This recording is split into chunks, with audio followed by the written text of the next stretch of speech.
ETV news కి స్వాగతం. ముందుగా ముఖ్యాంశాలు. జీతాల రద్దీ తట్టుకునేలా ఆర్బీఐ చర్యలు. బ్యాంకులకు నగదు సరఫరా మరింత పెంపు. డిజిటల్ లావాదేవీలపై గ్రామీణ ప్రాంతాల్లో సీసీఎస్ శిక్షణ.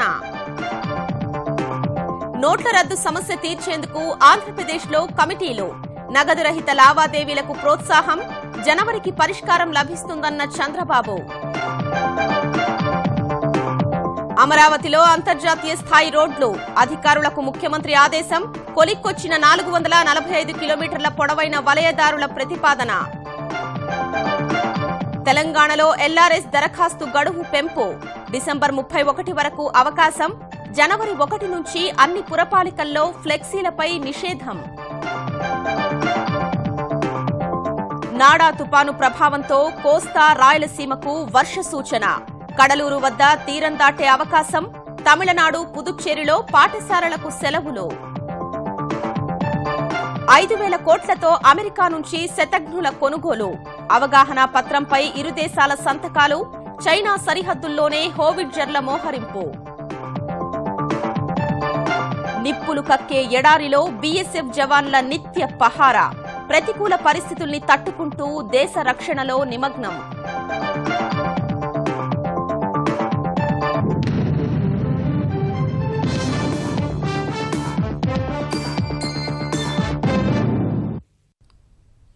జీతాలు పడే రోజు రావడంతో నగదు కొరత తీర్చేందుకు కేంద్రం మరిన్ని చర్యలు చేపట్టింది.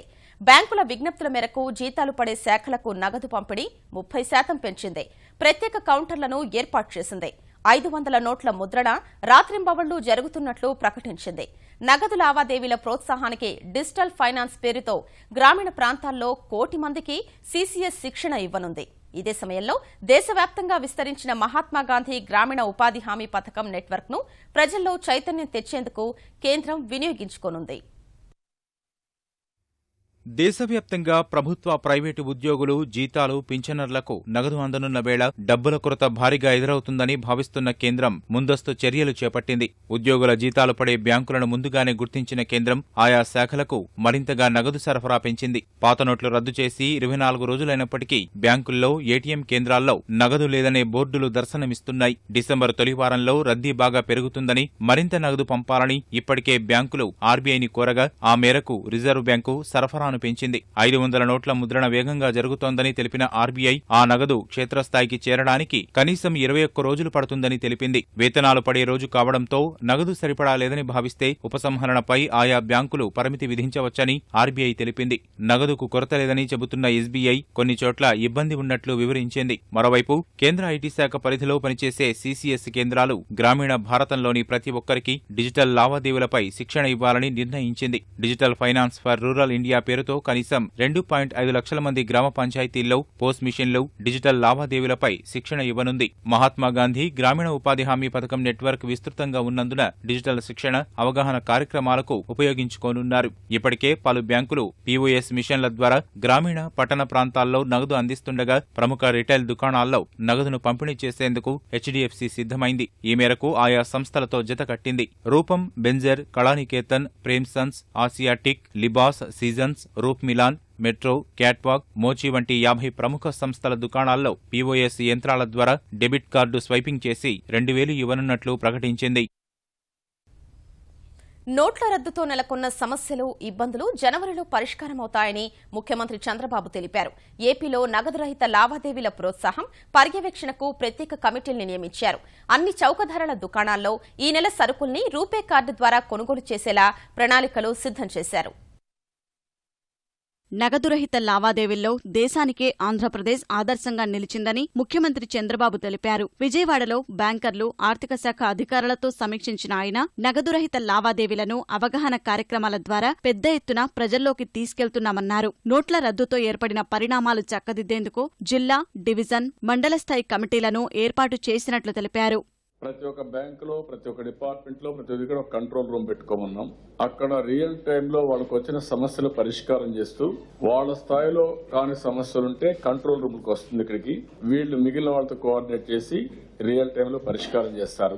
మండల స్థాయిలో మండల నోడల్ అధికారి అక్కడ బ్యాంకులు పరిష్కారం చేస్తాయి. రెవెన్యూ డివిజన్ లో ఉండే ఆఫీసర్లు ఆ డివిజనల్ మేనేజర్స్ బ్యాంకులు వాళ్ళు కూర్చొని వాళ్ళు చేస్తారు. డిస్ట్రిక్ట్ లెవెల్లో డిస్ట్రిక్ట్ కమిటీ చేస్తుంది. వాళ్ళలా కాకపోతే ఇక్కడ కూడా కోఆర్డినేట్ చేస్తాం. ప్రభుత్వ ఉద్యోగులు పింఛన్దారులకు నవంబర్ నెల జీతంలో 10,000 రూపాయలను నగదు రూపంలో చెల్లించాలని బ్యాంకర్లకు సీఎం సూచించారు. సమస్య పరిష్కారానికి అన్ని చర్యలు చేపట్టినట్లు తెలిపారు. మీకు ఏ ప్రాబ్లం ఉన్నా కైజాలో యాప్ కూడా తీసుకొచ్చాం ఎమర్జెన్సీ కోసం. అది కూడా అందరినీ అడాప్ట్ చేసుకోమంటున్నాం. RuPay cards distribution to Jan Dhan account చూస్తే 70.17 మందికి ఇచ్చారు. ఇంకా 30% కార్డ్స్ కూడా ఇవ్వాల్సిన అవసరం ఉంది. డిసెంబర్ చాలా క్రూషియల్. డిసెంబర్ నెలంతా కానీ కాన్సన్ట్రేట్ చేస్తే జనవరికి ఫ్రీ అయిపోతుంది. That is my target.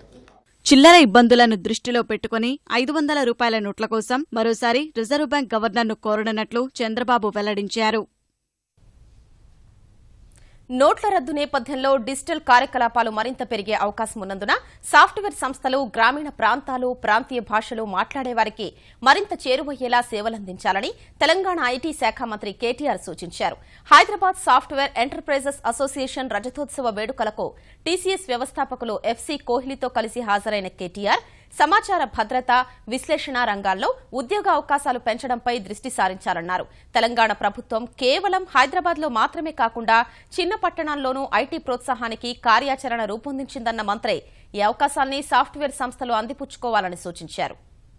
With respect to the large non-English speaking pool of population in India, I think it's a very, very pertinent point. If we really have to penetrate, especially after the demonetization, where every state and every chief minister, including the Honorable Prime Minister, is talking about a digital economy, digitization of transactions, making everything online, making your smartphone the mobile bank, I think it becomes extremely important for us as the IT Enterprises Association to start innovating and to start doing more and more in the vernacular language, so we have our reach and we also have solutions for the 800 million Indians who do not speak English today. ఆంధ్రప్రదేశ్లో సహజ వనరులు విధానపరమైన అనుకూలతల్ని అందిపుచ్చుకునేందుకు పెట్టుబడులతో రావాలని ముఖ్యమంత్రి Chandrababu France పారిశ్రామికవేత్తలకు విజ్ఞప్తి చేశారు. విజయవాడలో ఫ్రాన్స్ వ్యాపార ప్రతినిధులతో సమావేశమైన ఆయన ఏపీలో పరిశ్రమల స్థాపనకు గల అవకాశాల్ని వివరించారు. రాజధాని అమరావతి నిర్మాణం, మౌలిక సదుపాయాలు సహా వివిధ రంగాల్లో కలిసి పనిచేసేందుకు ఫ్రాన్స్ వ్యాపార బృందం ఆసక్తి కనబర్చింది. సులభతర వాణిజ్యం, నాయకత్వం విషయంలో దేశంలో మరే రాష్ట్రానికి లేని అనుకూలతలు ఆంధ్రప్రదేశ్కు ఉన్నాయని చంద్రబాబు వారికి తెలిపారు. Andhra is having excellent advantages. One is long sea coast, that too on east coast. India policy is look east. Anybody wanted to look east from India, they have to come to Andhra Pradesh. From here they have to see east side. That is the advantage we are having. Centrally located. Our ports are very, very deep water ports. Draft is very high. Natural ports are available. Second one we are having in South India, you see, compared to North India. South India started economic reforms earlier. We are in advanced stage. రాజధాని అమరావతిని ప్రపంచ స్థాయి నగరంగా తీర్చిదిద్దేలా ఆంధ్రప్రదేశ్ ప్రభుత్వం ప్రత్యేక దృష్టి కేంద్రీకరించింది. Metro నగరాల్ని తలదన్నేలా బాహ్య వలయ రహదారి నిర్మాణం ఉండాలని ముఖ్యమంత్రి అధికారుల్ని ఆదేశించారు. అమరావతిలో చేపట్టే ఏ పనైనా ప్రపంచ స్థాయిని దృష్టిలో ఉంచుకుని ప్రణాళికలు సిద్ధం చేయాల్సిందిగా సూచించారు. వెలగపూడి సచివాలయం నుంచే పూర్తిస్థాయి పాలనను ప్రారంభించిన ముఖ్యమంత్రి తొలి సమీక్షను అమరావతి నిర్మాణంపైనే నిర్వహించారు. అమరావతి చుట్టూ 3 వలయ రహదారులు నిర్మించేలా ప్రతిపాదనలను సిద్ధం చేయాలన్నారు. 445 కిలోమీటర్ల పొడవున అమరావతి చుట్టూ నిర్మించనున్న వలయ రహదారుల ప్రతిపాదనలు కొలిక్కి వచ్చాయి. 25 కిలోమీటర్ల పరిధిలో 150 కిలోమీటర్ల పొడవైన బాహ్య వలయ రహదారి, 15 కిలోమీటర్ల పరిధిలో 94.5 కిలోమీటర్ల పొడవైన అంతర వలయ రహదారులు నిర్మించనున్నారు. 34 కిలోమీటర్ల పరిధిలో 210 కిలోమీటర్ల పొడవైన ప్రాంతీయ వలయ రహదారిని నిర్మించనున్నారు. అంతర వలయ రహదారి లోపలి భాగంలో రాజధానితో పాటు 1,36,000 ఎకరాల ప్రాంతం, బాహ్య వలయ రహదారికి లోపలి వైపు 4,73,000 ఎకరాల ప్రాంతం ఉంటుంది. ప్రాంతీయ వలయ రహదారి పరిధిలోకి అత్యధికంగా 9 లక్షల ఎకరాల ప్రాంతం రానుంది. అంతర వలయ రహదారి నిర్మాణం పూర్తయితే అమరావతి నుంచి గన్నవరం విమానాశ్రయానికి చేరుకోవడం ఇంకా సులభమవుతుంది. విజయవాడలో ట్రాఫిక్ రద్దీ తగ్గుతుంది. బాహ్య వలయ రహదారి తెనాలి, గుంటూరు, కంచుకచర్ల మీదుగా నిర్మిస్తారు. ఇందుకు మైలవరంలో సొరంగం తవ్వనున్నారు. 8,600 చదరపు కిలోమీటర్ల విస్తీర్ణంలో నిర్మించనున్న అమరావతి పరిధిలో 2 మెగా నగరాలు, 9 పట్టణాలు సహా 12 అర్బన్ నోడ్స్ ఉండనున్నాయి. 5 జాతీయ రహదారులు, 10 రాష్ట్ర రహదారులు, 5 రైల్వే జంక్షన్లు, 4 జాతీయ జలమార్గాలు, 2 ప్రత్యేక రవాణా కారిడార్లు, లాజిస్టిక్ హబ్స్, పార్కులు, హైస్పీడ్ రైల్ కారిడార్ అమరావతి పరిధిలోకి రానున్నాయి. పట్టణ ప్రాంతాల్లో ప్రజా సమస్యల పరిష్కారం కోసం పురసేవ యాప్ను చంద్రబాబు ఆవిష్కరించారు. తెలంగాణలో ఎల్ఆర్ఎస్ గడువును 20% అపరాధ రుసుంతో డిసెంబర్ 31 వరకు పొడిగిస్తున్నట్లు తెలంగాణ పురపాలక మంత్రి కేటీ రామారావు సంగారెడ్డిలో ప్రకటించారు. అనుమతులు లేకుండా ఇళ్లు నిర్మించుకున్న వారు ఈ అవకాశం వినియోగించుకోవాలని సూచించారు. తెలంగాణ రాష్ట్రంలోని అన్ని పట్టణాల్ని జనవరి 1 నుంచి ప్లాస్టిక్ రహిత ప్రాంతాలుగా మారుస్తున్నట్లు తెలిపిన మంత్రి ఫ్లెక్సీలు సైతం నిషేధిస్తున్నట్లు తెలిపారు. సంగారెడ్డి, సదాశివపేట పట్టణాల్లో 6 నెలల్లో గణనీయమైన అభివృద్ది కనిపించేలా చర్యలు చేపట్టాలని అధికారులకు కేటీఆర్ దిశానిర్దేశం చేశారు. మిషన్ భగీరథ మొదటి దశలోనే ఆ 2 పట్టణాలకు తాగునీరు అందిస్తామని, ఇందుకు 40 కోట్లు విడుదల చేయనున్నామని ఆయన తెలిపారు.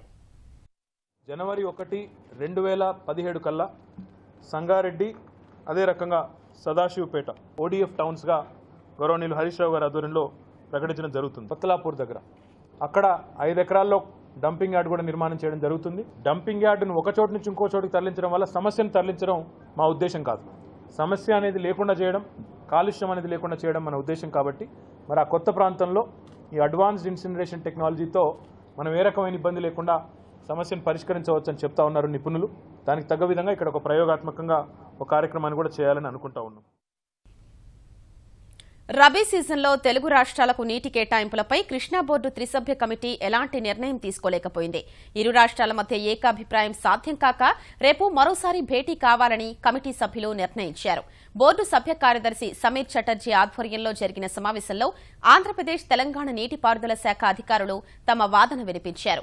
ఎక్కువ నీటి వాడకంపై పరస్పర ఫిర్యాదు చేసుకున్న ఇరు రాష్ట్రాల అధికారులు చిన్న నీటి పారుదలకు ఎక్కువ కేటాయింపులు చేయాలని కోరారు. అపరిష్కృత అంశాలపై రేపటి సమావేశంలో పూర్తి స్థాయిలో చర్చిస్తామని బోర్డు సభ్య కార్యదర్శి సమీర్ చటర్జీ తెలిపారు.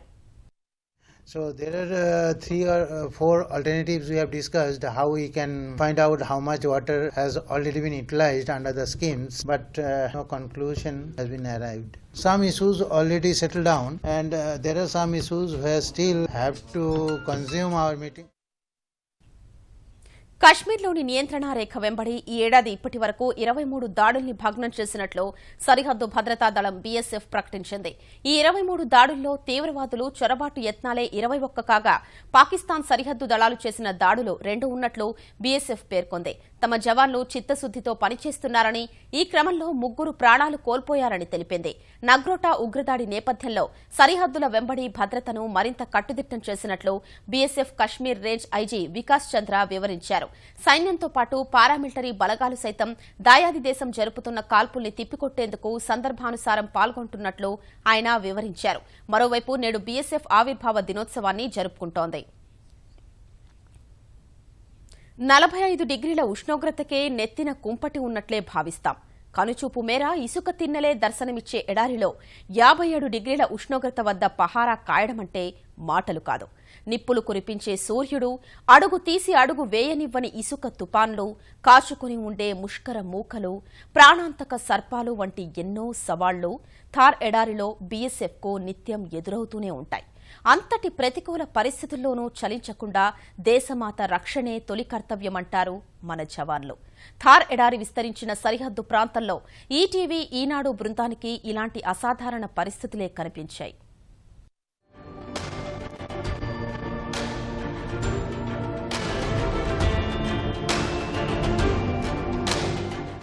దాయాది దేశం పాకిస్తాన్లోని సింధ్ ప్రావిన్స్కు సరిగ్గా తూర్పు వైపున ఉన్న ప్రాంతం రాజస్థాన్.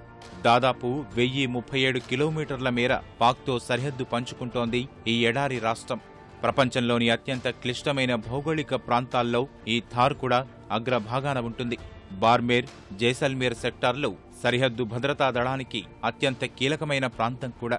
రాత్రిపూట 0 డిగ్రీలకు చేరిపోయే ఎడారి ఉష్ణోగ్రతలు మండు వేసవిలో మిట్ట మధ్యాహ్నం నిప్పుల కొలిమిలా మండిపోతుంది. అత్యధిక ఉష్ణోగ్రత దాదాపు 57 డిగ్రీలకు చేరిపోతుంది. ఇలాంటి నిప్పుల కొలిమిలోనే భారత సరిహద్దు భద్రతా దళం నిలువు కాళ్లపై సరిహద్దును నిరంతరం కాపలా కాస్తుంది. కళ్లలో వత్తులు వేసుకుని మరీ అత్యాధునిక పరికరాలతో కంచెపై నిరంతరం నిఘా ఉంచుతోంది బీఎస్ఎఫ్. శత్రు సైన్యం ముష్కరమూకలు ఇటువైపు కన్నేయకుండా మాతృభూమికి రక్షణ కవచంగా నిలబడుతోంది. పంజాబ్లోని 274 సరిహద్దు రాయి నుంచి 921 నెంబరు సరిహద్దు వరకు థార్ ఎడారిలో అంతర్జాతీయ సరిహద్దు ఉంది. ఎటు చూసినా ఇసుక దిబ్బలు, వాటిపైన అక్కడక్కడా మొలిచిన పిచ్చి మొక్కలు మినహా మరేమీ కనిపించవు. వేసవి వచ్చిందంటే ఈ ప్రాంతమంతా నిప్పుల కొలిమిలా మారిపోతుంది.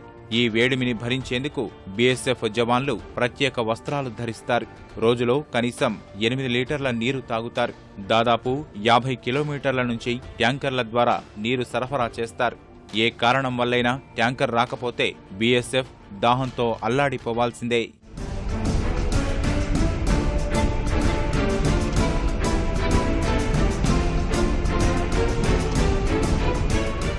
సరిహద్దుల్లో దుర్లభమైన ఈ ఎడారిలో ఉండే ఇసుక దిబ్బలు ఉన్నట్టుండి మాయమైపోతాయి. తెల్లవారేసరికి ఒకచోట ఉండాల్సిన ఇసుక తిన్నే మరోచోట ప్రత్యక్షమవుతుంది. ఎడారిలో వీచే ఉధృతమైన గాలులకు ఈ ఇసుక తిన్నెలు తమ స్థానాన్ని మార్చేసుకుంటాయి. కొన్ని చోట్ల ఈ ఇసుక కంచెను సైతం మాయం చేస్తుంది. ఆ పక్కనే మరోచోట 25 అడుగుల ఎత్తైన సరిహద్దు కంచె నేలంతా కనిపిస్తుంది. అందుకే సరిహద్దు కంచెను గుర్తించేందుకు బీఎస్ఎఫ్ జవాన్లు తమదైన శైలిలో కర్రల్ని పాతి హద్దును గుర్తుపెట్టుకుంటారు. జైసల్మేర్లోని మురార్ సమీపంలో ఉండే ఈ ఇసుక తిన్నెలు గాలివాటానికి కదిలి వెళ్లిపోతుంటాయి. అడుగు తీసి అడుగు వేస్తే దిగబడిపోయే ఇలాంటి ఇసుక తిన్నెలపై పహారా పెను సవాళ్లతో కూడిన అంశమే. ఇలాంటి చోట కూడా బీఎస్ఎఫ్ జవాన్లు రోజులో 16 కిలోమీటర్ల మేర నడిచి విధులు నిర్వహిస్తుంటారు. మాయమయ్యే ఇసుక తిన్నెలు, ఇసుక దిబ్బల్లో కప్పడిపోయే సరిహద్దు కంచెలు ఈ పరిస్థితిని మార్చేందుకు ప్రభుత్వం వినూత్న ప్రయోగాన్ని చేపట్టింది. కంచె వెంబడి వనాలను పెంచుతోంది. ఇక ఈ ఇసుక ఎడారిలో కనిపించని మరో ప్రాణాంతక శత్రువు బాండిపాము. ఇసుక రంగులో ఉండే ఈ పాము కరిస్తే సకాలంలో ప్రాథమిక చికిత్స అందకపోతే ప్రాణాలు గాల్లో కలిసిపోవాల్సిందే. నిప్పుల వర్షం కురిపించే ఎండలు, ఎముకలు కొరికే చలి, మాయమయ్యే ఇసుక తిన్నెలు, ప్రాణాలు తీసే బాండిపాములు, సరిహద్దు దాటేందుకు పొంచి ఉన్న ముష్కరమూకలు ఒకటా రెండా? సరిహద్దుల్లో ప్రాణాలకు తెగించి పహారా కాసే బీఎస్ఎఫ్ జవాన్లు ఎదుర్కొంటున్న సవాళ్లు ఎన్నో.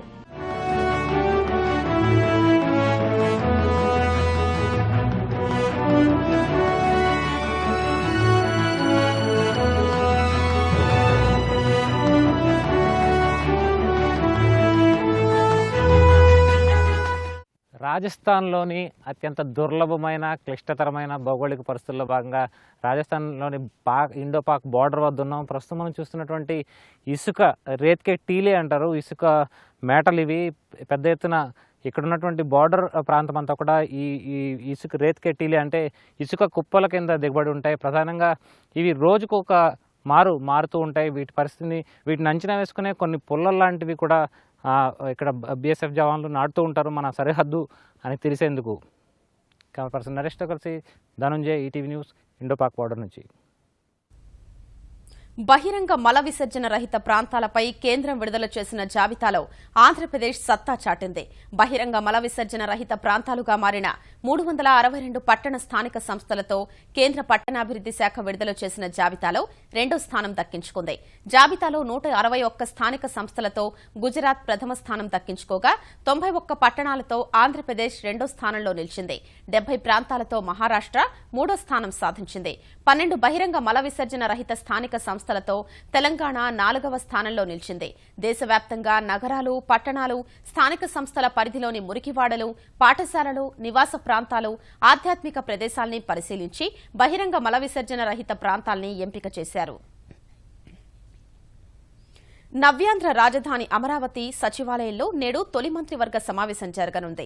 ముఖ్యమంత్రి చంద్రబాబు అధ్యక్షతన జరుగుతున్న ఈ సమావేశంలో నోట్ల రద్దు, తదనంతర పరిణామాలు, సామాన్యులకు ఇబ్బందులు కలగకుండా చేపట్టిన చర్యలు ప్రధానంగా చర్చకు రానున్నాయి. మునుముందు జీతాలు, ఇతర ప్రభుత్వ లావాదేవీలకు ఇబ్బందులు తలెత్తకుండా ఎలాంటి చర్యలు చేపట్టాలి వంటి అంశాలు ప్రస్తావనకొచ్చే అవకాశం ఉంది. ఈ మంత్రివర్గ భేటీలో ఆంధ్రప్రదేశ్ పురపాలక శాఖకు సంబంధించిన 4 అంశాలకు, వివిధ సంస్థలకు భూ కేటాయింపులకు ఆమోదం లభించనుందని సమాచారం. అమరావతి నిర్మాణం, భవిష్యత్ కార్యాచరణపై అమాత్యులు చర్చించనున్నారు. తెలంగాణ ప్రభుత్వ సలహాదారుగా మాజీ ఎంపీ వివేక్ నియమితులయ్యారు. ఈ మేరకు ఉత్తర్వులు జారీ చేసిన తెలంగాణ ప్రభుత్వం అంతర్రాష్ట్ర వ్యవహారాలపై ప్రభుత్వానికి సలహాదారుగా వ్యవహరిస్తారని పేర్కొంది. ప్రగతి భవన్లో ముఖ్యమంత్రి కేసీఆర్ను కలిసిన వివేక్ తనను నియమించినందుకు కృతజ్ఞతలు తెలిపారు. సీఎం తనకు అప్పగించిన బాధ్యతల్ని సమర్థవంతంగా నిర్వహిస్తానని చెప్పారు. ఇంజనీరింగ్ కోర్సుల్లో ప్రవేశాలకు సంబంధించిన విధానాల్లో మార్పులు తెచ్చే దిశగా తెలంగాణ ప్రభుత్వం ప్రయత్నాలు చేస్తోంది. ఎంసెట్ ద్వారా నిర్వహిస్తున్న ఇంజనీరింగ్ సీట్ల భర్తీలో ఏటా భారీగా సీట్లు మిగిలిపోతున్న దృష్ట్యా ఎంసెట్ను రద్దు చేయాలనే ప్రతిపాదనను పరిశీలిస్తోంది. సాధారణ డిగ్రీ కోర్సుల తరహాలో నేరుగా ప్రవేశాలు కల్పిస్తే ఎలా ఉంటుందనే ఆలోచన చేస్తోంది. అయితే సీట్లు ఎందుకు మిగులుతున్నాయి, ఇంకా ప్రత్యామ్నాయ మార్గాలు ఏమైనా ఉన్నాయా అనే అంశాల్ని తెలంగాణ సర్కార్ పరిశీలిస్తోంది. వివిధ మార్గాలపై లోతైన అధ్యయనం చేసి వచ్చే విద్యా సంవత్సరం నాటికి ఓ నిర్ణయం తీసుకునే అవకాశం కనిపిస్తోంది. బంగాళాఖాతంలో ఏర్పడ్డ నాడా తుపాను నైరుతి బంగాళాఖాతం దాని పరిసర ప్రాంతాల్లో కొనసాగుతోందని హైదరాబాద్ వాతావరణ కేంద్రం ప్రకటించింది. తుపాను పుదుచ్చేరికి 870, చెన్నైకి 700 కిలోమీటర్ల ఆగ్నేయంగా కేంద్రీకృతమై ఉందని వాతావరణ కేంద్రం అధికారులు వెల్లడించారు. రేపు తీరాన్ని తాకే అవకాశం ఉందని వివరించారు. తుపాను కారణంగా తమిళనాడు, పుదుచ్చేరి, ఆంధ్రప్రదేశ్లోని కొన్ని ప్రాంతాల్లో వర్షాలు కురిసే అవకాశం ఉంది. తుపాను ప్రభావంతో తీరం వెంబడి 45 నుంచి 55 కిలోమీటర్ల వేగంతో గాలులు వీచే అవకాశం ఉందని మత్స్యకారులెవరూ సముద్రంలో వేటకు వెళ్లొద్దని సూచించింది. తుపాను హెచ్చరికలతో ఉత్తర తమిళనాడు, పుదుచ్చేరిలో పాఠశాలలకు నేడు రేపు సెలవులు ప్రకటించారు. అంటే 2వ తారీఖున ఉదయానికి కడలూరు అనే ప్రదేశం తమిళనాడు రీజియన్లో తీరం తాకే అవకాశం కనిపిస్తుంది. దీని ప్రభావం వల్ల నెల్లూరు మరియు ప్రకాశం జిల్లాల్లోని అలాగే రాయలసీమలో కొన్ని చోట్ల మనకి తేలికపాటి నుంచి ఒక మోస్తారు వర్షాలు కురిసే అవకాశాలు కనిపిస్తున్నాయి. అలాగే 1-2 చోట్ల కూడా మనకి భారీ వర్షాలు కూడా కురిసే అవకాశాలు ఉన్నాయి. అరుణాచల్ ప్రదేశ్, లద్దాఖ్, చైనా సరిహద్దుల్లో మోహరించేందుకు 145 హోవిట్జర్ శతఘ్నుల కొనుగోలుకు అమెరికాతో భారత్ ఒప్పందం కుదుర్చుకుంది. దాదాపు 5,000 కోట్ల విలువైన ఈ అంగీకార ఒప్పందంపై ఇరు దేశాలు ఢిల్లీలో సంతకాలు చేశాయి. 1980లో బోఫోర్స్ కుంభకోణం వెలుగు చూసిన తర్వాత శతఘ్నుల కొనుగోలుకు ఒప్పందం చేసుకోవడం ఇదే ప్రథమం. 145 హోవిట్జర్ల కొనుగోలుకు కేంద్ర భద్రతా వ్యవహారాల కేబినెట్ కమిటీ ఇటీవలే ఆమోదం తెలిపింది. భారత్, అమెరికా సైనిక సహకార బృందం 15వ సమావేశంలో ఈ ఒప్పందంపై ఇరు దేశాలు సంతకాలు చేశాయి. 145కు గాను 25 శతఘ్నుల్ని అమెరికాలో తయారు చేసి భారత్కు పంపనున్నారు. మిగిలిన 120 శతఘ్నుల్ని మన దేశంలోనే మహీంద్రా సంస్థకు చెందిన కేంద్రంలో అసెంబ్లింగ్ చేయనున్నారు. 6 నెలల్లో 2 శతఘ్నుల్ని అందిస్తారు. అనంతరం నెలకు 2 చొప్పున సరఫరా చేయనున్నారు. కాంగ్రెస్ ఉపాధ్యక్షుడు రాహుల్ గాంధీ ట్విట్టర్ ఖాతా హ్యాకింగ్ కు గురైంది. ఖాతాను హ్యాక్ చేసిన గుర్తు తెలియని వ్యక్తులు అసభ్య వ్యాఖ్యల్ని రాశారు. ఖాతాను కూడా హ్యాకర్లు మార్చివేశారు. ఈ వ్యవహారంపై కాంగ్రెస్ మండిపడింది. పరోక్షంగా కేంద్రంపై విమర్శలు గుప్పించిన ఆ పార్టీ నేత రణ్దీప్ సుర్జేవాలా ప్రజా సమస్యలపై గళమెత్తే వారికి వ్యతిరేకంగా నిరంకుశ సంస్కృతి కొనసాగిస్తున్నారని ఆరోపించారు. ఈ చర్య కోట్లాది భారతీయుల డిజిటల్ భద్రతపై తీవ్ర అనుమానాలు రేకెత్తిస్తుందన్నారు. తయారీ, సేవ, వాణిజ్య రంగాలు ఊపందుకున్న వేళ 2016-17 ఆర్థిక సంవత్సరం 2వ త్రైమాసికంలో దేశ ఆర్థికాభివృద్ది వేగం పుంజుకుంది. 7వ వేతన సవరణ వంటి పరిణామాల నేపథ్యంలో డిమాండ్ పెరగ్గా జూలై, సెప్టెంబర్ మధ్య 7.3% వృద్ధి రేటు నమోదైంది. తొలి త్రైమాసికంలో 7.1%గా ఉన్న వృద్ధి రేటు 2వ త్రైమాసికంలో స్వల్పంగా పెరిగినట్లు కేంద్ర గణాంకాల విభాగం వెల్లడించింది. 2016-17 2వ త్రైమాసికంలో ప్రజా పాలన, రక్షణ, ఆర్థిక, బీమా, స్థిరాస్తి, వృత్తిపరమైన సేవలు, తయారీ, వాణిజ్యం, ఆతిథ్యం, రవాణా, సమాచార ప్రసార సేవలు వంటి రంగాలు 7% పైగా వృద్ధిని నమోదు చేశాయి. వ్యవసాయం, అటవీ, మత్స్యరంగం 3.3% మేర వృద్ధి చెందాయి. విద్యుత్, సహజవాయువు, నీటి సరఫరా, ఇతర ప్రజా సంబంధిత సేవలు, నిర్మాణ రంగం 3.5% మేర వృద్ధి రేటు నమోదు చేయగా మైనింగ్ రంగం 1.5% క్షీణించింది. దేశ మౌలిక వసతుల రంగం సైతం అక్టోబర్లో గణనీయంగా పుంజుకుంది.